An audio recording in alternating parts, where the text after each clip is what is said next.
ఓం శ్రీగురుభ్యో నమః. హరి ఓం. జగతం పితరం వందే పార్వతీ పరమేశ్వరం. ఆపదామపహర్తారం ధాతారం సర్వసంపదాం లోకాభిరామం శ్రీరామం భూయో భూయో నమామ్యహం. సర్వమంగళమాంగళ్యే శివే సర్వార్థసాధకే శరణ్యే త్ర్యంబకే దేవి నారాయణీ నమోస్తుతే. ఆగస్టు నెలలో ద్వాదశ రాశుల వారికి మేషం నుంచి ప్రారంభం చేసుకుని మీనరాశి వరకు కూడా ఏ విధమైనటువంటి ఇబ్బందులు కలుగుతాయి, ఏ విధంగా ఆర్థికంగా నిలబడగలుగుతాం, ఏ విధంగా అనారోగ్యం నుంచి మనం బయటపడే అవకాశాలు కలుగుతున్నాయి, విదేశాలకు వెళ్ళాలంటే ఏమి చేసుకోవాలి, ఈ నెలలో మనకి కలిసి రావాలి అంటే కనుక ఏ దేవతామూర్తిని ఆరాధన చేయాలి, అదేవిధంగా ఏ రోజు ఉపవాసం ఉంటే మనకి కలిసి వస్తుంది, మనం స్థిరాస్తులు ఎప్పుడు కొనుగోలు చేసుకునేటువంటి అవకాశం ఉంది, ఈ నెలలో నాకంటూ ఒక మంచి సమయం వస్తుందా అని ఎదురు చూస్తున్న వారికి ఆ మంచి సమయం ఎప్పుడు వస్తుంది అనేటువంటి పూర్తి విషయాలు, ఒకవేళ ఇబ్బందులు కలుగుతున్న వారికి ఆ ఇబ్బంది నుంచి ఈ నెలలో గట్టెక్కాలి అంటే కనుక ఏ విధమైనటువంటి చర్యలు వారు పాటించాలి అనేటువంటి విషయాలు ఈశ్వరానుగ్రహంతో పంచాంగకర్తలు లిఖించిన విధానాన్ని ఆధారం చేసుకుని నా తల్లిదండ్రుల యొక్క అనుగ్రహంతో మనస్ఫూర్తిగా యథాశక్తానుసారం మీకు ఈ ఆగస్టు నెలలో జరిగేటువంటి విషయాలన్నింటినీ కూడా క్షుప్తంగా వివరించడం జరుగుతుంది. ఇవి కేవలము గోచార రీత్యా మాత్రమే పరిగణలోకి తీసుకోవడం తప్ప వ్యక్తిగతంగా జాతకాన్ని పరిగణలోకి తీసుకోవడానికి పనికిరాదు. మీరు వ్యక్తిగతంగా మీ జాతకంలో జరుగుతున్న మార్పులు తెలుసుకోవాలి అంటే కనుక కింద స్క్రోల్ అవుతున్న నెంబర్ను సంప్రదించండి. వ్యక్తిగతంగా మీ యొక్క జాతక వ్యవస్థ తెలుస్తుంది. గోచార రీత్యా మేషం నుంచి మీనరాశి వరకు కూడా జరిగేటువంటి విషయాలన్నీ కూడా మీకు క్షుప్తంగా ఆగస్టు నెలలో జరిగే విషయాన్ని తెలియజేయడం జరుగుతుంది. తదుపరి సింహరాశి. సింహరాశి వారికి 1-12 స్థానాలు సంచరించడం, మార్పు సంభవించడం వల్ల చికాకు అనేటువంటిది ఏర్పడుతూ ఉంటుంది. ఏదో ఒక లోnelinessకి మీరు గురవుతూ ఉంటారు. దైవ చింతన ఎంత చేసినా కర్మ సిద్ధాంత పరంగానే మనం నడుస్తూ ఉంటాం. కర్మ అనేటువంటిది ఎవరిని విడిచిపెట్టదు అనేటువంటి ఒక వైఖరికి మీరు గురవుతూ ఉంటారు. అంతేకాకుండా సింహరాశి వారు ఈ నెలలో చాలా చికాకుగా వైవిధ్యంగా ప్రవర్తిస్తూ ఉంటారు. ఇతనేంటి ఇలా ఉన్నాడు అనేటువంటి విధానాన్ని నలుగురినోట మీరు వినడం జరుగుతుంది. అంతేకాకుండా ఎవరైతే ఈ యొక్క సింహరాశిలో రాజకీయంలో ఉన్నారో మీ పలుకుబడి కొంచెం తగ్గుతుంది. మీ నమ్మిన వ్యక్తులు మిమ్మల్ని మోసం చేసేటువంటి అధికారం ఎక్కువ లభిస్తుంది. ఎవరైతే విద్యార్థులు జ్ఞాపకశక్తి తగ్గడం, దీనివల్ల మీ కాన్ఫిడెన్స్ లెవెల్స్ అనేవి కొంచెం తగ్గడం, అయ్యో నేను బాగానే చదువుతాను కదా, ఎందుకని నేను ఇలా అయిపోయాను అనేటువంటి ఒక క్వశ్చన్ మార్క్ అనేది ఏర్పడుతూ ఉంటుంది. ఇక సినీ కళా పరిశ్రమల్లో కానీ రాజకీయ సాహిత్యాల్లో ఎవరైతే ఉంటారో మీకు అంతగా గుర్తింపు లభించడం లేదండి. మీరు ఎక్కువ శ్రమపడాలి, ఇంకాస్త నేర్చుకోవాలి అనేటువంటి కుతూహలం కలుగుతూ ఉండాలి. మీకు ఎవరైనా సలహాలు ఇచ్చినా కూడా చెప్పావు ఎందుకులే చెప్తున్నావు మాకు అనేటువంటి ఒక విసుగుతో ఉంటుంది. ఆ సలహాలను మీరు పాటించండి. దానివల్ల రానున్న రోజులు అద్భుతాలు సృష్టించే అవకాశం ఏర్పడుతుంది. ఇక స్టాక్ మార్కెట్లో పెట్టుబడి పెడదాం అనుకున్న వారికి మొదటి 2 వారాలు ఇబ్బందిగా ఉంది. ఆగస్టు నెల 23వ తారీఖు నుంచి ప్రారంభం చేసుకుని 29 వరకు కూడా స్టాక్ మార్కెట్ పెట్టుబడి పెట్టుకోండి. మీ ధనానికి అభివృద్ధి అయ్యేటువంటి అవకాశం లభిస్తుంది. రైతులకి మొదటి 2 వారాలు అద్భుతంగా ఉన్నాయి. వచ్చేటువంటి ఆగస్టు 3-4 వారాలు కాస్త ఇబ్బందిదాయకంగా లభిస్తూ ఉంటుంది. ఎవరైతే స్థిరాస్తులు కొనుగోలు చేద్దామనుకుంటున్నారో ఈ నెల అసలు ఆ విషయాన్ని ఆలోచించకండి. ఎందుకంటే 10 రూపాయలు కొనేటువంటి వస్తువులు మీరు 100 రూపాయలు ఇచ్చి ఎక్కువ ధరలో కొనేటువంటి అవకాశమే ఎక్కువ గోచరిస్తుంది. ఇక సింహరాశి వారికి ఈ నెలలో ఆరోగ్యపరంగా కాస్త సమస్యలు అనేది ఎక్కువ అవుతూ ఉంటాయి. సింహరాశి వారికి ఈ వ్యాపారం ప్రారంభం చేద్దాం అనుకుంటే కనుక ప్రత్యక్షంగా ఉండండి. ప్రత్యక్షంగా మీరు వ్యాపారాలు ప్రారంభం చేసేటువంటి అవకాశం ఆగస్టు 15వ తారీఖు నుంచి ప్రారంభం చేసుకుని 23వ తారీఖు వరకు కూడా మంచి సమయం అని చెప్పచ్చు. సింహరాశి వారు కూరగాయలు కానీ లేదా ఎరువులు కానీ లేదా మాంసానికి సంబంధించి కానీ లేదా బ్యూటీ ప్రొడక్ట్స్కి సంబంధించి కానీ మీరు వ్యాపారం చేసినట్లయితే అద్భుతమైనగా మీకు రాణించే అవకాశాలు ఎక్కువ లభిస్తున్నాయి. ఇక ఆడవారి విషయానికి వస్తే ఎవరైతే సంతానం కొరకు చూస్తున్నారో వారికి సంతానం కలిగేటువంటి అవకాశం ఎక్కువగా లభిస్తుంది. మీ యొక్క సంతానాన్ని అభివృద్ధి చెందించుకుని మీ గోత్రాన్ని అభివృద్ధి చెందించుకునే అవకాశం ఆగస్టు 11వ తారీఖు నుంచి 18వ తారీఖు మధ్యలో జరుగుతుంది. అయితే ప్రసవానికి ఎవరైతే ఉన్నారో వారి పుత్రికా సంతానాన్ని జయించేటువంటి అవకాశం ఎక్కువ లభిస్తుంది. వివాహం కోసం ఎవరైతే చూస్తున్నారో వారికి వివాహం అయ్యేటువంటి అవకాశం 40% మాత్రమే కనబడుతుంది. వివాహంలో 1-10 సార్లు సంబంధాన్ని చూసుకోండి. మీరు ఇబ్బంది పడకుండా వివాహానికి కావాల్సినటువంటి అన్ని అంటే మన పిల్లలు అనిపించుకోవడం మన పిల్లవాడు అనిపించుకోవడం వరకు జరుగుతుంది తప్ప వివాహం పూర్తయ్యేటువంటి అవకాశం ఎక్కడా కనిపించడం లేదు. ఇక బంగారు ఆభరణాల కొనుగోలు విషయంలో మీరు చాలా జాగ్రత్తగా ఉండాలి. మోసపోయేటువంటి అవకాశం ఎక్కువ లభిస్తుంది. స్థిరాస్తులు తాత ముత్తాతల నుంచి లభించేటువంటి ఆస్తులు ఏదైతే ఉన్నాయో అవి రావడం, దానివల్ల నరఘోష అనేటువంటి పెరగడం ఎక్కువగా లభిస్తూ ఉంటుంది. దంపతుల మధ్య గొడవ ఏదైతే నడుస్తూ ఇంతటి వరకు మీరు పరిష్కారానికి వెళ్ళారో ఆ పరిష్కారం తగ్గి మీ యొక్క స్థితి అంటే మీరిద్దరూ కలిసి ఉండాలి అనే ఒక నిర్ణయానికి రావడం, ఈ ఇరువురిని కూడా కాంప్రమైజ్ చేసేటువంటి అవకాశం ఎక్కువగా లభిస్తూ ఉంటుంది.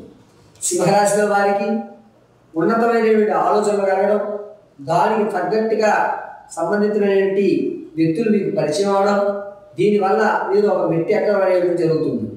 ఆరోగ్యం విషయంలో ఊపిరితిత్తులకు సంబంధించి చాలా జాగ్రత్తగా ఉండండి.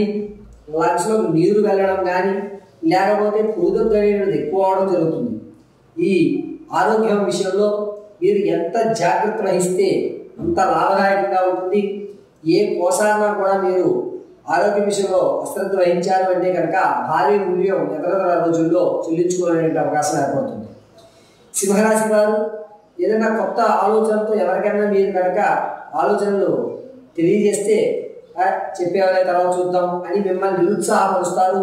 కానీ ఆగస్టు 3వ వారం 4వ వారంలో మీ ఆలోచనలు తెలియజేయండి. దానివల్ల అద్భుతమైనటువంటి ఆలోచనలు తెలియజేసేవాళ్ళని మిమ్మల్ని అప్రిషియేట్ చేసే అవకాశం లభిస్తుంది. అయితే సింహరాశి వారు వ్యక్తిగతంగా మీ జాతకం తెలుసుకోవాలి అంటే కనుక కింద స్క్రోల్ అవుతున్న నెంబర్ని సంప్రదించండి. గోచార రీత్యా మీరు ఆర్థికంగా ఆరోగ్యంగా స్థిరపడాలి అంటే రెమెడీస్ చెప్తున్నాను, జాగ్రత్తగా వినండి. ఈ సింహరాశి వారు కాలభైరవ ఆరాధన చేయడం, మంగళవారం ఆదివారం రోజు ఏదన్నా కాలభైరవ దేవాలయంలో కానీ లేదా శివాలయంలో కానీ ఉత్తర దిక్కుగా కూష్మాండ దీపాన్ని వెలిగించడం మంచిది. ప్రతి నిత్యము ఇంట్లో ఎరుపు నలుపు ఒత్తులతో ఆవదంతో దీపారాధన చేసుకోండి. ఇంట్లో దేవాలయంలో అయితే కనుక మంగళవారం ఆదివారం కూష్మాండ దీపం వెలిగించండి. సింధూరాన్ని మధ్యలో ధరించి పైభాగంలో కుంకుమ ధరించండి. ఇలా ధరించడం వల్ల కాలభైరవుడు మిమ్మల్ని ఎల్లవేళలా రక్షిస్తూ ఉంటాడు. ఈ యొక్క సింహరాశి వారు ఆగస్టు నెలంతా కూడా ఓం ఐం రుం రురుభైరవాయ నమః అని మహామంత్రాన్ని పఠిస్తూ ఉండండి.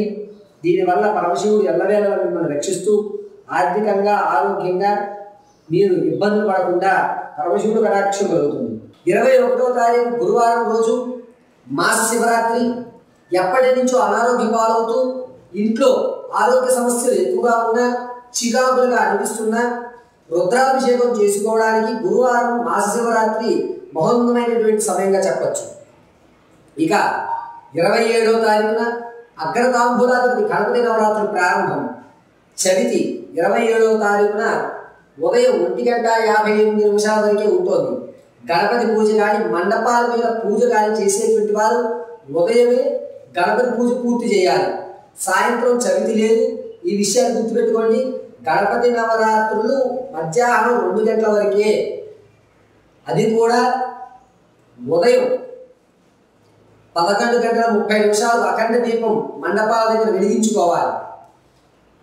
12:30 లోపు పూజ పూర్తి చేయడం అనేటువంటిది ఉత్తమం.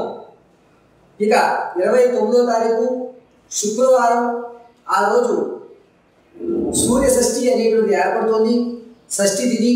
ఎన్నాళ్ళ నుంచో సంతానం లేక ఇబ్బందులు పడుతున్న వారు, అపార్షన్ అయ్యి శిశువు గర్భంలోనే మరణిస్తున్నటువంటి వారు ఏదన్నా నాగమ్మవారి దేవాలయంలో 29వ తారీఖున సర్పయాగం చేయడం చాలా మంచిది.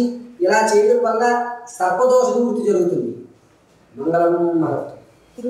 4 నిమిషాలు వచ్చింది, ఇంకొక 4 నిమిషాలు. అయితే ఈ యొక్క ఆగస్టు నెలలో విశిష్టమైన రోజులు మీకు తెలియజేయడం జరిగింది. అందులోనూ ఏ సమయంలో మనం రక్షాబంధన చేసుకోవాలి, గణపతి ఆరాధన అనేది చవితి బుధవారం రోజు రావడం, 27వ తారీఖు సంఖ్యాశాస్త్ర పరంగా చూసిన 7, 2, 9 ఆ 9వ సంఖ్యకి బుధవారం రావడం, అందులోనూ చవితి మధ్యాహ్నం 2 గంటల వరకే ఉండడం అనేటువంటిది గుర్తుపెట్టుకోవడం. మండపాల మీద పూజ అనేటువంటిది 2 గంటల్లోపు పూర్తి చేయాలి. కనీసం అఖండ దీపమైనా సరే ఆ రోజు 11:30 లోపు మీరు వెలిగించుకునే ఏర్పాటు చేసుకోండి. ఇక మంగళవారంలో ప్రారంభమయ్యి విశిష్టమైన రోజులు మళ్ళా 29వ తారీఖు శుక్రవారంతో పూర్తవుతున్నాయి. ఈ ఆగస్టు నెలలో అమ్మవారి సాధన చేయాలనుకున్న వారు కింద స్క్రోల్ అవుతున్నటువంటి నెంబర్ను సంప్రదించండి. అమ్మవారి ఉపాసన కానీ లేదా మీ యొక్క జాతకంలో ఉన్నటువంటి దోషాలు కానీ పరిశీలన చేసి తగు పరిష్కారం కూడా జరుగుతుంది. సంతానం కోసం ఎన్నో ఏళ్ళగా ఎదురు చూస్తున్న వారికి ఆగస్టు నెలలో శుక్రవారం రోజున గౌరీ కటాక్షంతో సూర్య షష్ఠి ఏర్పడుతోంది. ఆ రోజు సర్పదోషం ఉన్నవారు కానీ శిశువు జనించాలి అని తహతహలాడుతున్న వారు ఆ యొక్క దోషపూరితాన్ని పూర్తి చేసుకోవడానికి అద్భుతమైనటువంటి అవకాశం. ఎవరైతే రక్షాబంధన్ 9వ తారీఖు జరిగేటువంటి పౌర్ణమి రోజు ఉదయం 9:45 నుంచి 11:20 లోపు మీ సోదరుడికి లేదా మీ తమ్ముడికి మీకు కావలసిన వారికి రక్షణ కట్టడం వల్ల పరిపూర్ణ ఆరోగ్యంతో ప్రమాదాలు పక్కకి జరిగి వారు ఎల్లవేళలా కూడా ఈశ్వర అనుగ్రహంతో ఆయురారోగ్యాలతో అభివృద్ధి చెందేటువంటి వ్యవస్థ ఏర్పడుతుంది. ఇక వరలక్ష్మి వ్రతం ఏ విధంగా జరుపుకోవాలి, కలశాన్ని ఏ విధంగా మనం ఏర్పాటు చేసుకోవాలి, అసలు కలశాన్ని నీళ్లు పోయాలా, దాంట్లో బియ్యం ఉంచుకోవాలనే సందేహాలు, కలశాన్ని తయారు చేయాలంటే ఆ యొక్క బ్లౌజ్ పీస్ని అంటే జాకెట్ ముక్కని రవికల బట్టని ఏ విధంగా దాన్ని మనం మడతపెట్టాలి, ఇలా మడతపెట్టిన తర్వాత అలంకరణ ఏ విధంగా చేసుకోవాలి, ఇంట్లో మనం ఉన్న బంగారం బ్యాంకులోనే ఉంటుంది గురువు గారు, ఆ బ్యాంకులో ఉన్నటువంటి బంగారం అప్పు తీరి మన ఇంటికి వచ్చే మార్గాలు ఏ విధంగా వరలక్ష్మి వ్రతం రోజు మనం చేసుకుంటే ఆ బంగారం అలా తిరిగి మన ఇంటికి వస్తుంది, అప్పులు ఏ విధంగా తీరి మనం ప్రశాంతంగా అమ్మయ్య అప్పు లేదు ఆయన ఈ నెలలో నా అప్పులన్నీ పూర్తయ్యాయి అనేటువంటి మాట మీకు ఎప్పుడు లభిస్తుంది అనేటువంటివి మరొక వీడియోలో మీకు వివరంగా వరలక్ష్మి వ్రతం గురించి కేవలం వరలక్ష్మీదేవి వ్రతం గురించి వివరించడం జరుగుతుంది. ఇవన్నీ కూడా చక్కగా తెలుసుకుని ప్రతి నెల కూడా విశిష్టమైన రోజులు ఏమిటి, ఆ రోజులు మనం ఏం చేయాలనే విషయాన్ని మీకు తెలియజేయడం జరుగుతుంది. ఏమైనా సందేహాలు ఉంటే కింద స్క్రోల్ అవుతున్న నెంబర్ని మీరు సంప్రదించండి. దీంతో పాటుగా ఈ ఛానల్ మీరు సబ్స్క్రైబ్ చేసుకుని మరిన్ని ధర్మ సందేహాలు కానీ లేదా వ్యక్తిగత సందేహాలు కానీ మీరు తెలియజేసుకుని మీ యొక్క సమస్యల పరిష్కారం లభిస్తుంది అని భావిస్తూ భారతీయ పరమేశ్వర కటాక్షం నారాయణ లక్ష్మి అనుగ్రహం కలుగుతూ ఉండాలని మనస్ఫూర్తిగా కోరుకోవడం జరుగుతుంది.